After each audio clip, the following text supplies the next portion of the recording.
I did not measure my gauge swatch before I blocked it, which I'm kind of kicking myself for, and I could knit another swatch, but I'm not that much of an angel. Hey everyone, it's Natalie, also known as Knitty Natty. Welcome to episode 116 of the Love and Stitches podcast. Today is Friday, no, is it August? Oh, it is. Today is Friday, August 27th, 2021. I don't know why that sounded so weird to say August. It's almost the end of August. It's almost September. I don't know why that felt so weird. Anyway, it is a blazing hot day here in New York City. I mean, it's not that hot compared to other parts of the world, like Texas, for example, but it's been really hot here this week. I've got most of the shades down, so if things look a little different, that's why, because the sun is just blazing in. I am still drinking my second cup of coffee. And I have to apologize. Well, actually, I'm not apologizing for it. I'm just going to explain. My bed is unmade because Toaster has decided to sleep right there on my pillow after I got up. I was reading and knitting in bed, and he settled right there and hasn't moved since, and I was like, I just can't bear to move him. So bed is a little disheveled, but that's all right. We're still rocking and rolling today. I am wearing a knitting t-shirt. I just ordered a new knitting t-shirt that I cannot wait to show you. As soon as I get it, I'll wear it on the podcast. But I'm wearing one of my favorites, my plan for the day shirt. This is absolutely my plan for this Friday. Well, I don't know if I'll drink, but I'm drinking coffee now, and I'm definitely going to be knitting. So that will definitely be happening. But this is from Magnolia Design Company. And I believe she has some different versions of it, like without a wine glass, you know, different kinds of drinks and stuff like that to suit your needs. So I will try to remember to link her on Etsy down below. All right, I don't have any finished objects this week, so let's just dive straight into some whips because I have some progress to show you. I have been really focused on sweater knitting this week, and I have lots to show you, lots to show you on one sweater, and a decent amount to show you on the other one. So the first one is my long summer cardigan. This is the long summer cardigan by Hohi Locatelli. Probably doesn't look like much quite yet. We'll come back to that in just a second. I'm using Moonglow Yarn Company in her 80/20 base, and the main color is Aspen. The pinks that I'm using are from the Love and Stitches Fade Kit, which is it's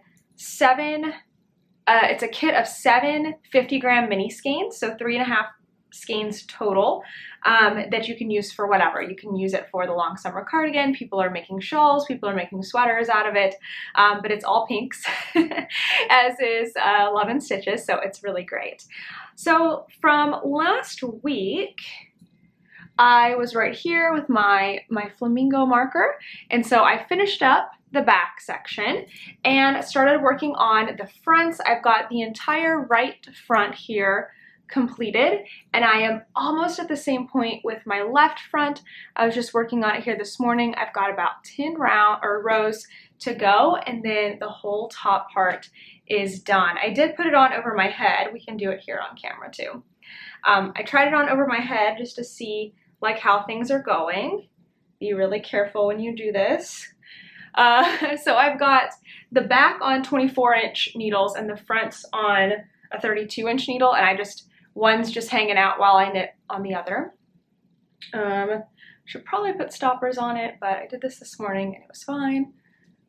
So this is a sweater that comes off the shoulders, so the armhole is not quite at like your armhole right here, so it kind of is meant to come off the shoulders a little bit. So I was just trying it on, like seeing how it's doing and everything. So next week hopefully I'll have it joined and we'll really be able to see how it's looking and how it's fitting. I just like to, you know, having made garments that don't fit me, I now try really hard to like try things on as I go and recognize where things are going wrong, if I need to change them, if I picked the wrong size. So I think this is going well so far so good. I am addicted to working on this because one, it's pretty relatively simple. Two, I'm in the very beginning of it, of course, so that's always like the most exciting time. But mostly because I'm just so excited to go on to the next pink color. So you can see I've got the lightest pink surrounding this texture pattern here, and then I started in on the next pink color, and then from there it just fades. There's 7 colors, so that's been a lot of fun. Now with this cardigan, it doesn't matter if you're doing a fade or just using one contrast color, there are a lot of points where you're changing color, and so I have been doing my favorite method of knitting over my ends. So you can see my ends are all here in the middle. I haven't snipped them yet. I need to just go back and do that. So you can see my ends are not at the edge. They're here because I have knit over them. So I do not have that many ends on this project so far, especially where I've added in the pinks because I've been knitting over them as I go. So if you're ever able to do that in a project, it will save you so much time. I would definitely recommend doing that.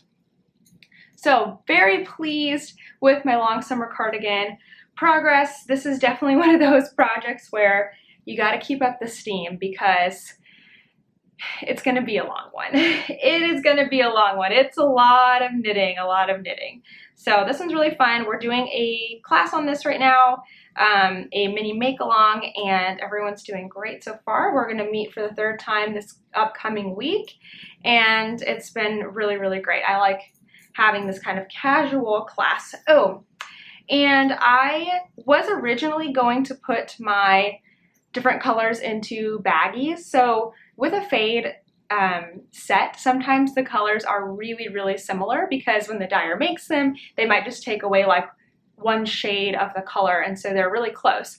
And I find that when I cake them, they're harder to tell apart. So as I lined up all the hanks of yarn, I put like a label on them. I was just going to put them in Ziplocs, but they wouldn't fit in snack size baggies, and I didn't want to waste quart size bags, so I just decided to grab some rubber bands. I had these tags and I put that around them, which actually kind of works out nicely because, I don't know, it's like a little more aesthetically pleasing, I guess. I haven't wound up the other ones yet because I haven't needed them, but that's working out great. And I am going to be moving this project to my float tote, so I have the main skein at least in a float tote cup, but I haven't taken this project around with me, so it's been in this little Halloween bag, so I'm super ready for fall, and it's going to be September here really soon. It's going to be September when you're watching this, I think. So yeah, it's almost September, which is very exciting. All right, I think that's it for that project. Let me get another sip of coffee. It's so hot. I had to turn the air off, and it is just miserable hot in this room. I don't think it's going to be like this for very long. I think this is probably the hottest part of the year, and we're about to get to the colder months, so that'll be fun when I can start wearing like sweaters for the podcast, right? I'll have to actually do that. Okay, next whip is my other sweater, the Lume sweater by Nordland. I've got this in a 3 skein float tote where I've basically just taken out all the cups because I have a giant 150 gram skein in there. So this yarn is Woolstock, sorry, not Woolfolk, that's Brooklyn Tweed, I think. This is Blue Sky Fibers, and the base is called Woolstock. Woolstock, and I've got 2 colors. I've got Cast Iron, which is my dark gray, and I've got Quartz Crystal, which is my pink, and I've just added in my pink this week. I haven't worked a lot on this one. In fact, I just started on the color work last night, and oh my gosh, I kept messing up the pattern, not the color work, the part before that, the easy part. Anyway, so I finished the neck. I'm a little worried about this, I'm not gonna lie. It's not that I've done it like pick the wrong size or anything. I think this is just how the pattern is, but this neck is kind of like a little snug looking for me. So it'll be interesting. I'm gonna have to try it on after I finish the yoke. I mean, there's definitely stretch in here, so it's gonna fit me, but it's just different. It's like a higher neck that I'm used to. Like this is the highest neck that I want. And then this one's not gonna be this way, but maybe I'll appreciate that in the New York City winters. So this starts out, it's so dark, it's hard to see, with a ribbed a folded ribbed neckband. What am I trying to say? Neckband, yeah. And I think in the pattern you're supposed to go back later and fold it down, but I didn't want to do that. So when I did a knit round, I knit the folded hem down. So this is like doubled up, right? It was double the knitting, and I finally sat myself down and did that so that I could start the color work. Now, what I kept messing up last night, well, one, I kept messing up the needle sizes because I'm using 3 different needle sizes, one for the ribbing and one for the stockinette. That's pretty normal, but I'm using a different size, a larger size for the color work, because when I did my swatch, I realized that my color work's a little tighter than just my stockinette knitting. So I've got 3 different sizes, but the designer uses letters for the needle sizes. So like needle size A, needle size B, needle size C, which is nice because then if you've needed to use a different needle size, you're not like, oh, the pattern says 7, but that's where I'm using an 8. You can just go, what's my needle size A, B, and C? But it's just different for me. I'm not used to that. So the other part is she uses numbers for the sizes. So what I kept messing up last night is that it said for like sizes 1 to 5 to knit, and I for some reason read that as like I needed to knit 5 rounds. Like it says for sizes 1 to 5, and I was like, oh, knit 5 rounds. So I was like knitting the 4th round in stockinette, and I'm like, wait a second, this is only 1 round of knitting that I'm supposed to do. It's for sizes 1 to 5, not 5 rounds. So I ended up having to tink, and then I had the wrong needle size, and I just kept goofing things up. I should have just gone to bed, but I really wanted to get to the color work. Once I was on that, it was, you know, I still had forgotten to change my needle, so on the 2nd round I changed my needle size. But now it's all going. Hooray, hooray, hooray. So right now, this is giving me David from Schitt's Creek vibes. You know how he always wears his like lightning black and white sweaters, but once I'm done with this, it really looks more leaf-like. But right now, I think it kind of has that jagged look, but it's gonna soften when I get to like the flowers and everything that is in this. Color work is definitely addicting, and so I'm really excited to spend a lot of time this weekend working on this yoke because I am so close to the point in my other sweater where I'm gonna stop and wait for the class on Monday. So I think I'll be working on this a lot this weekend. And already this went so fast tonight. I'm on an increase round now. So I stopped because I was like, you know what, let's go to bed. It was pretty late. It was already midnight, and I usually go to bed between like 10 and 11. So I needed to go to bed, but I think it's gonna be so fun. I'm super, super excited. I have my sheep stitch marker from, I think, Ann Tudor. And it's Tennessee Volunteers color for football season. So I'll probably be changing that out as I like get bored and want to do a new marker, and that's kind of how I like to keep projects fun and interesting. So when I'm knitting color work, I am holding the main color in my right hand, I'm holding the contrast color in my left hand, and I am knitting English. I'm throwing English, I don't do that, I'm throwing English style, and I am picking continental style, and that's how I knit my color work. Haven't done it in a long time. This is my first color work sweater, so I am going to share all of the insights with you as I work it. So it's been really, really fun. Last project here, I've got a pair of socks on the needles finally. Did I have these last time? I don't think so. I think these are brand new, but I've already done a lot of them, because I needed something to knit on when we were going to the movies, and none of my sweaters would do. They weren't in a good spot, and so I cast on a pair of socks, and I've honestly just had a lot of different things where I've been walking around doing different stuff. So yeah, I don't think I had started them in the last podcast because I don't remember showing you this. So this yarn is from Biddy Knits. She's a small indie dyer in Atlanta. The colorway is Ocean Air, and I have a mini called Lemonade. This was one of the yarns that I thought about, I thought about using when I went on vacation, and I just picked the other one, and so now I'm happy to be using this one. It's so bright and fun. So this is the Ocean Air, and this is the Lemonade. I'm just doing a contrast heel. I might do toes too, actually. I might do toes. So again, I have been knitting over my ends. So I have no ends here at the heel. They're both knit over. I used to think that that would bother me on the bottom of the foot, but I don't think it's going to. So I just haven't trimmed the ends, but I've knit over both of them. So that's really nice, right? Makes me want to do contrasting stuff more when I know I'm not going to have so many ends. So yeah, I've got a tutorial on knitting over your ends if you want to check that out. And I know a lot of people also use the Weave and Steven method, so you can do either one. These are just my basic sock recipe. They're just for me. I just cast them on real quick. So 60 stitches, 20 rounds of rib, 40 rounds for the leg, fish lips kiss heel, and I'm working on my 65 rounds for the foot. So yeah, I have been out and about a lot. I had some errands to do and a lot of walking, so I have been walking and knitting on the foot here. I decided I wasn't quite over Shark Week yet, so I'm using one of my Shark Week markers that I got.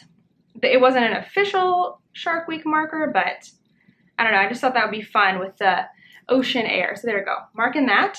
But these are moving and grooving really, really fast, and it's great to have. You just got to have a simple project. I didn't think I was going to cast on socks till September, but I was like, no, I need something. And then I've got my mini here in one of my mini yarn cozies. And because I have a rainbow collection, I was like, oh, I can put a yellow mini in a yellow cozy. And so I thought that was fun. And I've got my other one in the 50 gram, but it's kind of fallen out because it's, you know, most of it is used at this point. And of course, I can't stop using my Black Pearl Magic Wax Canvas bag. Where did that just go? I love these bags. She's the one who has the clear, the vinyl bags. Black Pearl Magic. Hold on, we're trying. Yeah, Black Pearl Magic. She's the one who's got those sparkly vinyl bags that are so great that they're selling out and you can't get them, and I want one really bad. I want one really bad. Okay, those are all of my whips for the week. Thank you so much to Skillshare for sponsoring today's video. Skillshare is an online learning community with thousands of inspiring classes for creative and curious people. So this past week, I took another awesome class called How to Schedule 1 Week of Instagram Posts in 20 Minutes with the Later app. It is a total game changer. I have been so busy lately, like just getting up, getting on with my day, creating different things that I totally forget about posting on Instagram until like later in the day. So taking this class has been like, it has changed things for me. So hopefully you're starting to see me post a lot more on Instagram because now I am not forgetting. And because I have been taking certain styles of classes on Skillshare, Skillshare is starting to recommend more classes for me that I am really, really interested in and going to love. I love that most of the classes are under 60 minutes, so they're super easy to fit into your schedule. Again, I took my phone and headphones with me to the nail salon when I got my nails done, and I watched the entire class just while I was getting my nails done. It was perfect. It like fit great into my day. There are thousands of classes on Skillshare, from illustration to design to photography to freelancing. You want to take it, it will be on there. Now the first 1,000 of my subscribers to use my link down below will get to try Skillshare for 1 month for free. Start exploring your creativity today. I don't know why I'm drinking like hot coffee and sweating, but I love my coffee. I'm drinking, I love Fresh Market coffee. We don't have Fresh Market in New York or in New York City. It might be in New York, I don't know. We didn't have it in Texas where I was. And so when I was home in Tennessee, I went to Fresh Market and they had their, like you grind the coffee there. It was buy one, get one free. And so I bought a bunch and I shipped it to myself here in New York. And it was great. I got like, I don't know, you know how those coffees can be super expensive. I think they're normally like $10 to $12 per pound or something like that. So getting that for free, I think I got like 8 coffees for $35, which I thought was really good. I love having my coffee here at home. So good. Okay, let's get into some questions. If you have any questions at all for me, knitting or otherwise, head to the Ravelry group Love and Stitches and put your question into the Ask Me thread. It's pinned to the top of the discussion page. We've got some really good questions this week, so let's start with our first one from H. Landy. Okay, excuse me, this question is from H. Landy 01. Hi Natalie, I was wondering, how do you know when you're ready to try designing a pattern on your own? I've been knitting for a while and I like the idea of creating my own pattern, but it seems like a very daunting task. How did you decide to take the leap and design your first pattern? Okay, that is a great question. As always, if you want to start designing patterns, podcasts, whatever it is, I'm gonna say go for it. Do it, do it, do it. So when I first started getting into pattern design, I was not outright designing anything from scratch. I was kind of, tweaking patterns for myself that I was working on, or just practicing and trying different things. When I was ready to design and create and sell patterns, I kind of came across it, I guess, a little bit organically, but it really was something I had been thinking about for months, and I should have just taken the leap and done it sooner, honestly. But my first design was my float tote, which is still one of my most popular patterns today. It came from a need, basically. There was something that I wanted to have, which was a bag designed to be used for color work that was soft, that could still squish, that I could take with me. It was super portable, and I didn't see it anywhere. So I was like, well, I have to make it. So that's where my first design came from. It took me a really long time to do that first design, a really long time. And I was definitely nervous about putting it out there in the world, asking for people to test it for me. It was all just such a new process, but it was so rewarding at the end of the day, and it continues to still be rewarding here over 2 years later. Again, like I said, it's one of my most popular patterns, I think, because it was something I felt like was so needed, and I put so much into it. So if you are feeling apprehensive, I would say just go for it. If you're asking this question, you are already ready. You are already ready to start designing your pattern, and it's going to be great. Believe in yourself. You can do it. All right. Next question is from IB Jess D, I think. Hi, Natalie. I was wondering if you had any tips or strategies for fading colors in a pattern. I want to make the Celeste cardigan, and it uses 5 colors in the fade. I would like to try to use your Love and Stitches fade, which has 7 colors. I'm not sure about how to adjust the color placement, and I don't feel comfortable winging it without some guidance, at least. Any suggestions would be much appreciated. Thanks, Jessica. Okay, Jessica, super good question. When you are fading something, hey, even when it's in the pattern, it can be kind of a mystery, to be perfectly honest. Okay, so let me tell you in a general sense. Hold on, I took a note down so I wouldn't mess this up. Okay, in a general sense, when you are fading something, you're gonna take the total length. There we go. Let's say this is the total length, okay? That's a number. Oh, look at Toaster. He's so cute. Take the total length, subtract, wait. Let me start over. You need a gauge swatch so you know your row gauge. So how many rows equal an inch, basically. Okay, we're back. So take your total length. You're gonna subtract out your fade rows, basically your transition rows. And there should be 1 less transition than there are colors. So 7 colors, there's 6 transitions. So you can say, okay, for my transitions, I'm alternating every other row for 10, 5, whatever you're doing, I don't know, 6 rows, and that's 3 inches. So 3 inches times 6 transitions, that's 18 inches. Subtract that, okay? That's a lot, actually. That'd probably be most of your sweater, but let's just say. So subtract out, take your total length, subtract out the transitions, and then what you have remaining, you're going to divide that by your total number of colors. In this case, that would be 7. Now, this cardigan, I did take a look at it. Let's see, I think I have it pulled up here. Yes, okay, so this is a longer cardigan, so you probably will have more than 18 inches. But it looks like to me that the fade is not done where you alternate every other row. It looks like you're doing if you've started with white, you're doing 1 row of the next color and then several rows of white, maybe 3, and then 1 row, and then you you go the other way where you start to do more of the secondary color. So this one's going to be a little bit trickier on how you do it. The other thing is that I looked at the yarn yardage requirements, and it looks like you need different amounts for different colors because you're using different colors for different parts of the sweater. Like it looks like you use one color for like the band around the sleeves and around the entire like neck and bottom. So you're gonna kind of have to play with that, especially because the Love and Stitches fade is 50 grams of each yarn, which is about like 200, maybe 210 yards. And one color here, color E, is 320 yards. I don't know where color E is used in the pattern. Actually, it looks like it's the one that goes around everything.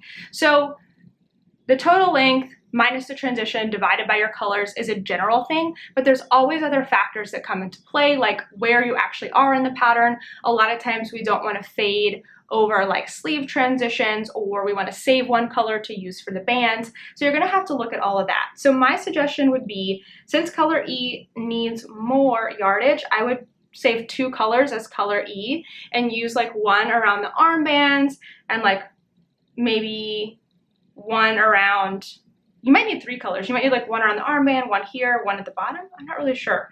And then you're gonna kind of just have to look at like how each color is used in the pattern, and you might want to change up how you fade. So instead of doing that like sequence where you go, you know, more of color A, less of color B, even amounts of A and B, then more of B, more of A, you might want to do an even transition so that you can predict it better and kind of take that body piece and go, okay, the body piece is X inches long. I'm gonna fade over this many rows, and that's this many inches long. Take that out and then divide the rest.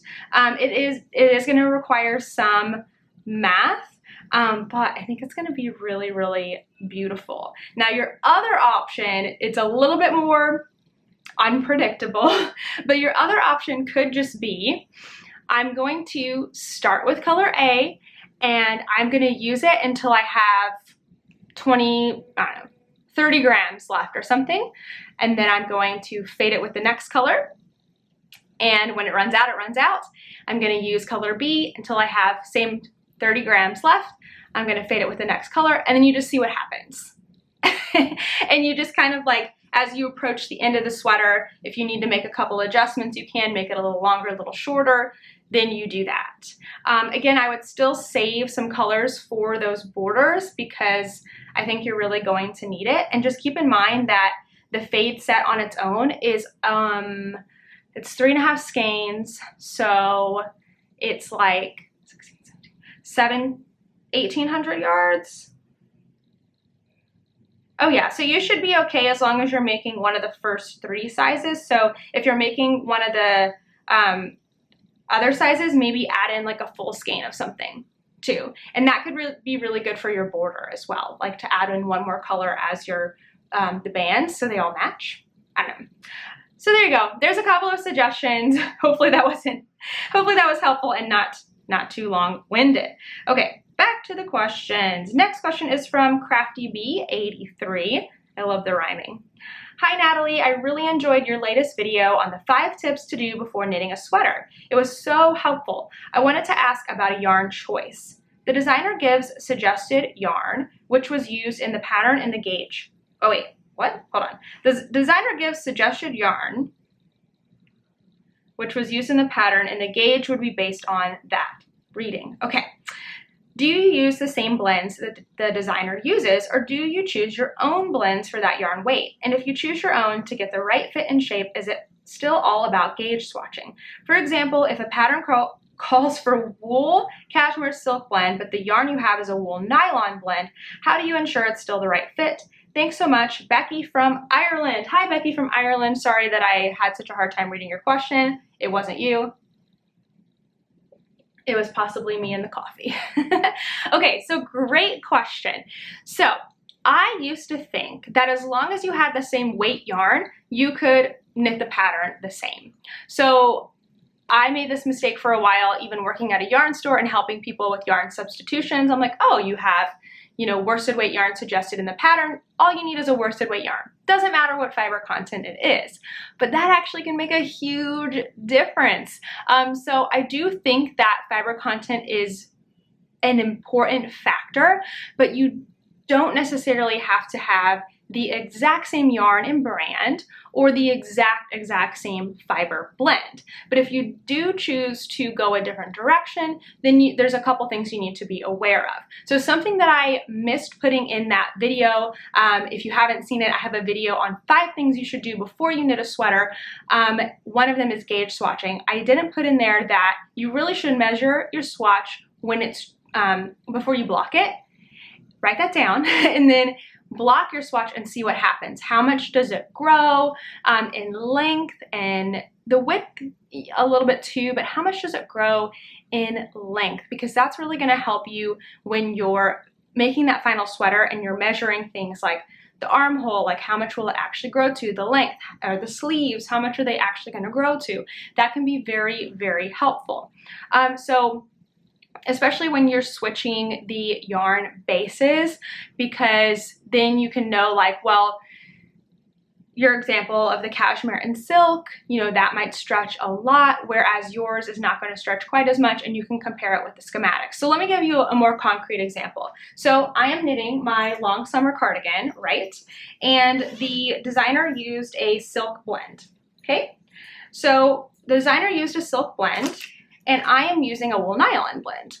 And because Joji is such a fabulous designer, she includes lots and lots of generous notes that I'm not sure would be in every pattern, but she says, like, hey, like, my yarn is this blend, it stretches a lot, so when I'm saying that you need to knit to 5 inches, I'm expecting that it stretches to 6 inches. Okay, so that's super helpful for me to know. Does my yarn do that? If I knit my yarn to 5 inches, will it stretch another inch, or will it only stretch a ½ inch? So for my yarn, being a wool nylon without the silk, it doesn't have quite as much stretch in it. So what I'm doing throughout my pattern is I'm adding in a little extra length in different areas. So for the armhole, I think it was like something like 5 inches, but we really needed 6 inches blocked.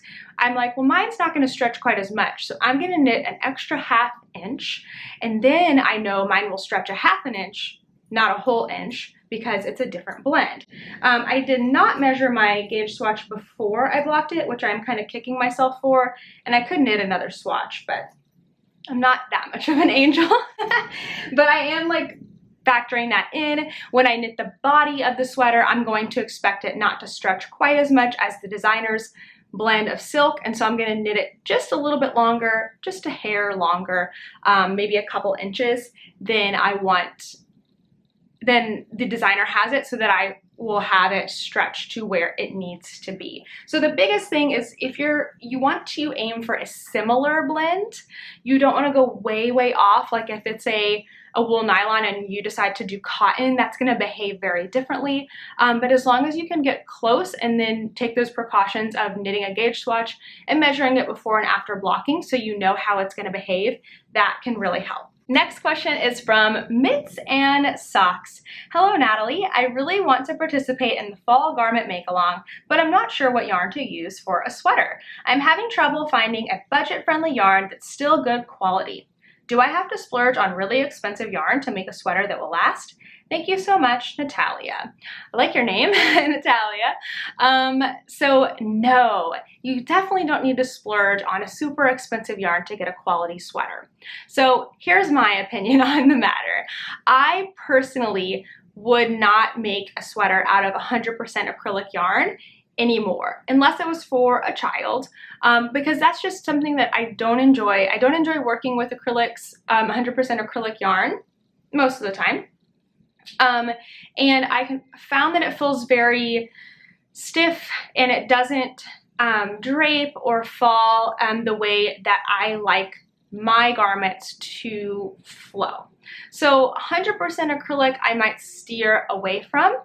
But that being said, you don't have to go to the other extreme, which would be like 100% animal fiber, something that's hand-dyed, super expensive. That's not necessary either. In fact, that can be something that doesn't wear very well either. So somewhere in the middle is going to really help you find that like perfect marriage of something that will last, that's a good quality, but isn't going to break your budget.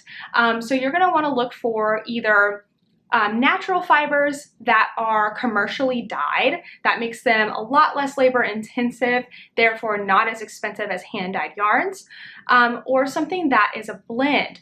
Blends of acrylic or nylon and wool are amazing.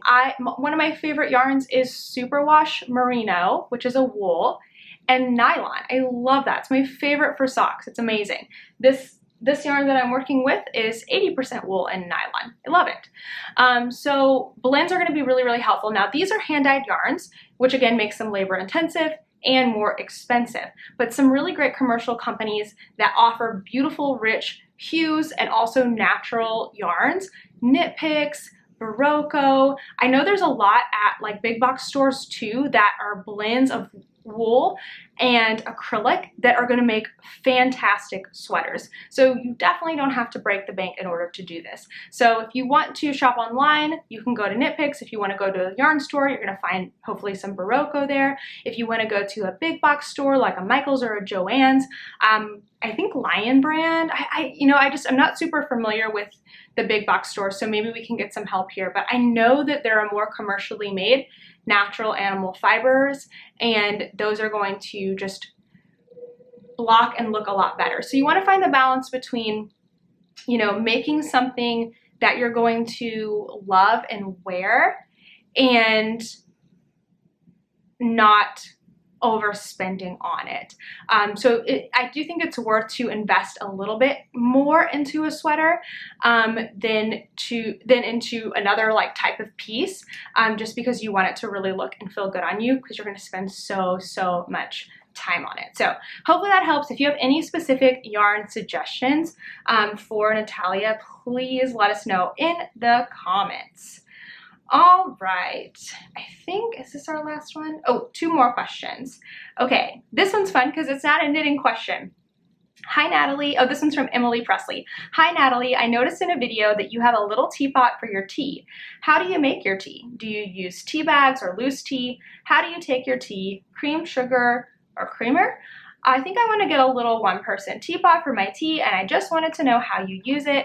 Thank you, Emily. Okay, Emily, I brought my teapot over so I can show you. I've had this teapot for, I don't know, like 10 years, 8 years, something like that. And this is it. It's a little guy. It is like ceramic or whatever it is. I don't know, something like that. And it has a little lid, okay? And it has a metal strainer inside of it. You can see that it is used. So what I do is I fill this with water and I put it in the microwave for 3 minutes so I can get it really nice and hot. And then I have loose tea that I like to use, and I pour the loose tea, as I drop it on the floor, into here.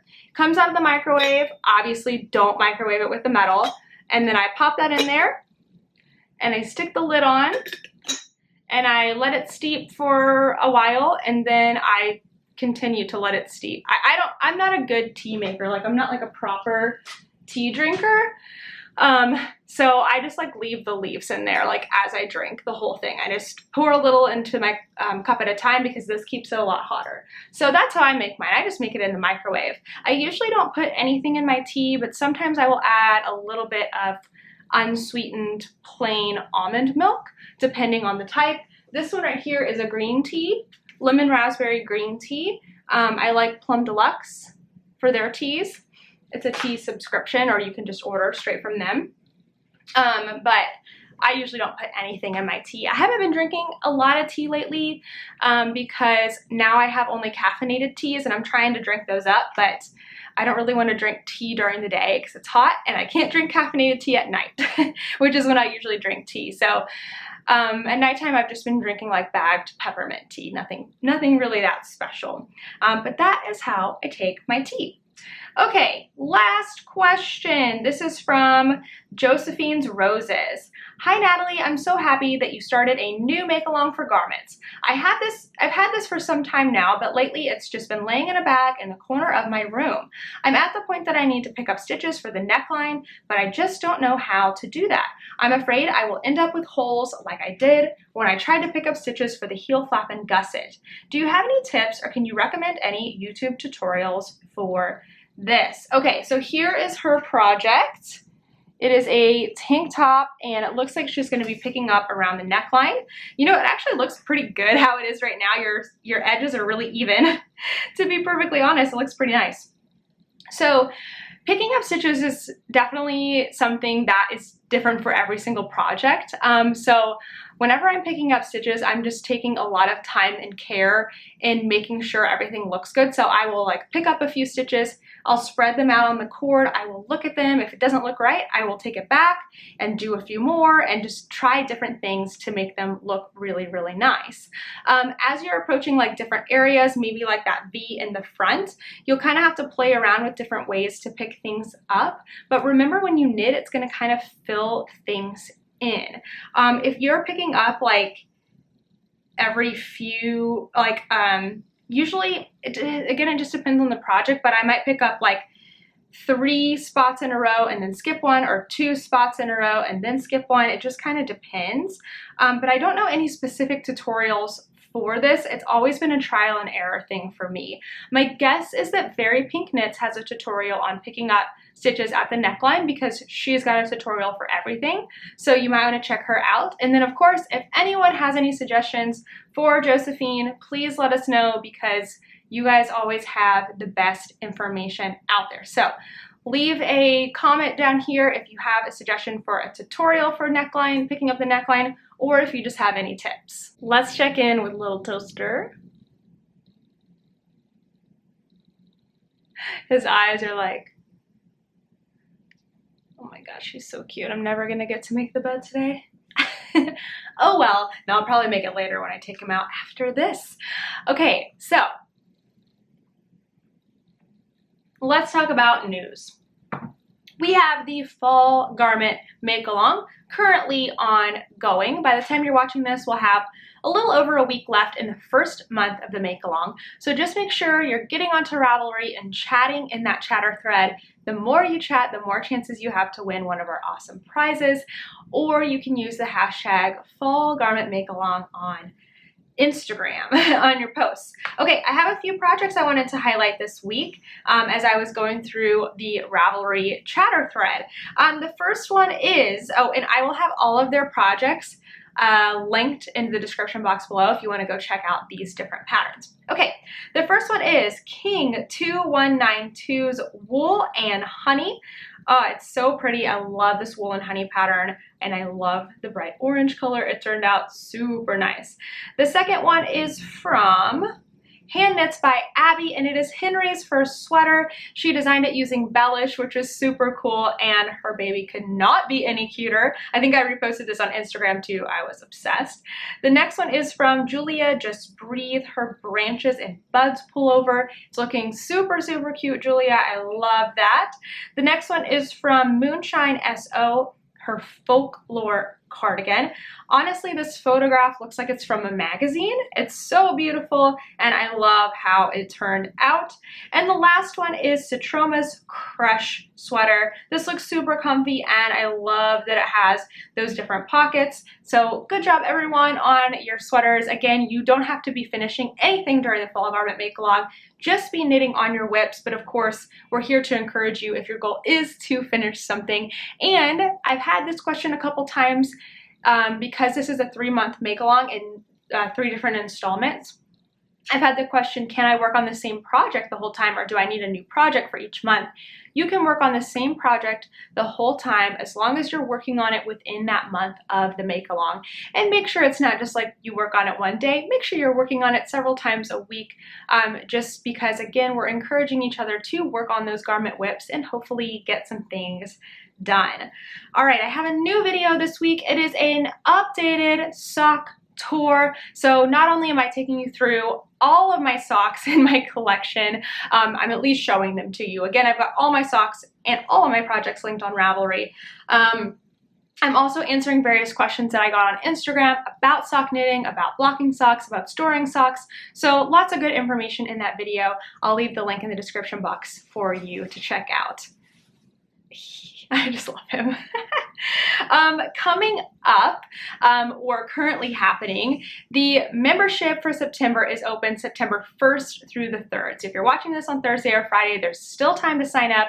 We're having our first event on Friday night. At least that's what I have it slated for right now. When I do things ahead of time, I'm like, don't change your mind, Natalie. You've already said you've done something. But we're having our first event on Friday night. It's going to be a lot of fun, and we can't wait to welcome all of our new members.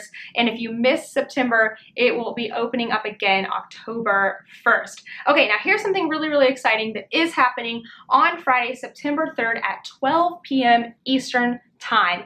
I had the honor of getting interviewed for the Fiber Chat YouTube channel, which is Irina. She interviewed me, and our interview is going live on Friday. So hopefully you're watching this in time, but I hopefully will have talked about it on Instagram a lot too. But come join us. It's going to be on Irina's channel, which is Fiber Chat. I'll make sure that that's linked down below, and I will share it on Instagram before as well. But I'm going to be there chatting live as the video premieres, and Irina asked me such good questions. Like, she's a great interviewer, and so there's so many fascinating things on there that you maybe haven't heard me get asked before or answered before. And then of course I'm going to be there live if there's anything else that comes up in the course of the interview that you're like, hey, I want to get to ask Natalie that. I will be there. So make sure you're there live noon on Friday, September 3rd. Not here on Knitty Natty, on Fiber Chats, and of course subscribe to her channel because she's got so many great interviewees that you're going to want to hear their interviews too. All right, let's talk about life. There's not been that much exciting stuff happening. Well, okay, so Kent has been out of town for a week, and by the time you're watching this, he will be back, so I'm safe. But he has been out of town. He visited his mom in Florida, and then he went to a bachelor party in Texas. And so Kent and I kind of traded vacations this month. I got to go on my own to visit my family, and then he got to go on his own to visit his family and go to this bachelor party. So we kind of traded off so one of us could stay here and watch Toaster, which saves us a lot of money. When we travel together and we have to pay somebody to watch him, it is expensive. Although they're the best and Toaster absolutely loves it, it's like Toaster needs a vacation budget too because he's expensive. Actually, I think my whole Tennessee week-long vacation was cheaper than Toaster's last vacation. But anyway, so I'm so happy to have him back. He's coming home in a couple of days, and I can't wait to see him because we've basically like missed 2 weeks out of this month with each other, and I miss him. He's my husband, so I'm excited for him to be back. But because he's been gone, I've kind of been like having like my own vibe this week, and that's been kind of fun too, like just hanging out on my own. So I have been really working hard to get caught up on my work so that when Kent does come back, we are in a good rhythm, like kind of caught up and ready to just like be working ahead. I think I shared a little bit about that in the last podcast, how I am learning to manage all of the different things that I do and to stop working, keep an eye on the time, to stop working at night, to stop working on the weekend, and just to give myself some space. And I'm getting really, really close to where I feel the energy again. I feel like I'm starting to feel creative again, where I might actually be able to pick designing back up, which is something that I've had the desire to do, but like the motivation and the creative space and the energy have just not been there for a really long time. And that makes me sad, but I'm not pushing it too much, but I'm telling you that I'm getting there. And that makes me really excited. So anyway, Kent's gone this week, and so I've been doing that and just really kind of trying to take time to like reset and work on my routine. And exercising, I've been exercising again this week, which is great. And all of these are things I want to keep up when he comes back. Hopefully I can build that into my schedule. And I started a new show called My Unorthodox Life, which I think you might already know about because a lot of people have recommended it to me. But it is fascinating. I started it last night and I'm obsessed. That's why I was up until midnight working on my sweater because I was watching the show, and I literally can't wait to stop working today and go watch that show for hours. I will probably watch like 3 or 4 episodes tonight, and it's so fun. You know, if you have a partner or live with family or something, there's something special about getting control of the TV and just watching what you want to watch. It's really, really great. I'm also planning to go to a movie by myself for the first time ever. I've never done that before, so I'm excited about that. But anyway, that's kind of been my week this week, really achieving those goals and feeling so much better. I don't know if you can tell, I feel like I have a lot of energy today, and that's because I've been getting more sleep too. All of these things are important, so if you're running yourself to the ground, I know it's really hard to stop and take care of yourself. You feel like you need to do these things for your job or for yourself or for your kids, but it makes such a huge difference when you start to carve out space for yourself. Then you're able to actually take care of other things better. Seems backwards, but that's the way that works. I think we all know that, but it's still really, really hard to do. So I feel ya, I'm here for you, and yep, I'm moving towards it. So I'm actually going into a weekend where I'm working my tail off today. It's Friday, but like I'm shutting my computer. I am having fun this weekend. I'm going to be doing a lot of knitting, and it's going to be really great. I'm excited about it. All right, so bringing me joy. Darn it, I already talked about my bringing me joy. I pretty much already talked about it, but basically I'm feeling really, really good about the boundaries that I'm setting within my work-life balance, and that is just bringing me some space to be more creative and to hopefully start designing again, and I'm ecstatic about that. I know exactly what I'm gonna do first. It's not the yarn cozies, sorry, but I do have lots of ideas for those. Stay tuned. It's gonna be a slow process, and again, I'm not pushing it because I have a lot of other things on my plate too, but I am excited to slowly start getting back into that. So if you do want to be a pattern tester, I don't really know what my process is going to be, or if it's going to be any different than before, where I just post on Instagram and take people until I have enough to sort through. Sometimes I get a lot right away, so I kind of have to close things up pretty quickly, but just stay tuned because I'll be announcing it here and on Instagram as that process starts. All right, I gotta run to the next thing. Thank you so much for watching, and I will see you in the next one. Bye!